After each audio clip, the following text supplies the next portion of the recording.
So, singing a Christmas carol on January the 3rd, it's a perfect introduction to this second Sunday after Christmas, or better put by this meme that I posted recently on my personal Facebook page, Disennuary.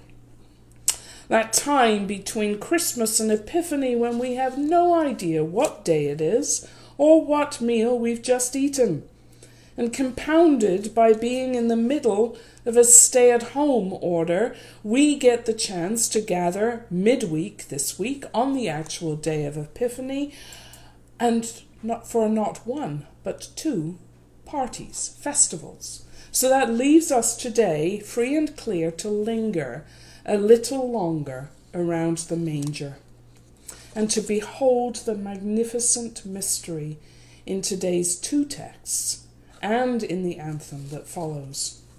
Now, I don't know about you, but this year, when even our TVs remained wisely silent of bombastic resolutions and predictions for 2021, I feel like we're on the cusp of newness in ways that I've rarely felt before.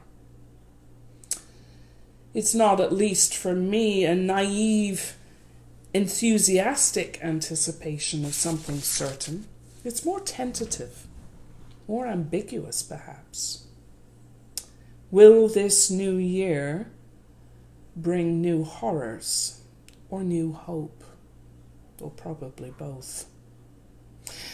And it's also more fraught with responsibility this year, isn't it? A growing realization that the attitudes or the intentions that we bring with us into this new year may impact the world beyond our front doors in profound ways. The question that's awakened me a few nights this past week goes something like this. Will what I do matter?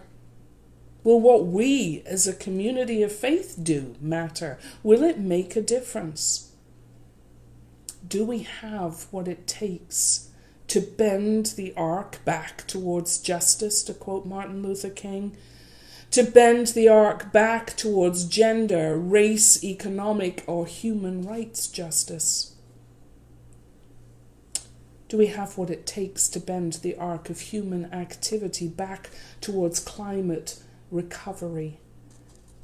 Do we have what it takes as a human community to bend the arc back towards public health? Human health. Well, enter these two readings. And as you see on the screen, I'm actually going to read them in the chronology in which they were written. And I know that is mind-blowing for many to realize that the Gospels are late additions to the collections of the writings about Jesus of Nazareth. The Apostle Paul writes about 15 to 20 years after the crucifixion.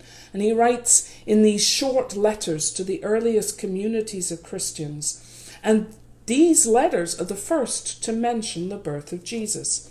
And the first mention comes in this tiny sentence that he writes to the church in Galatia, which is the upland region in what we now know as modern Turkey. So listen to what he writes to those who are asking the same questions. If they matter, if what they do matters, if they, new followers, have what it takes to make a difference in their world.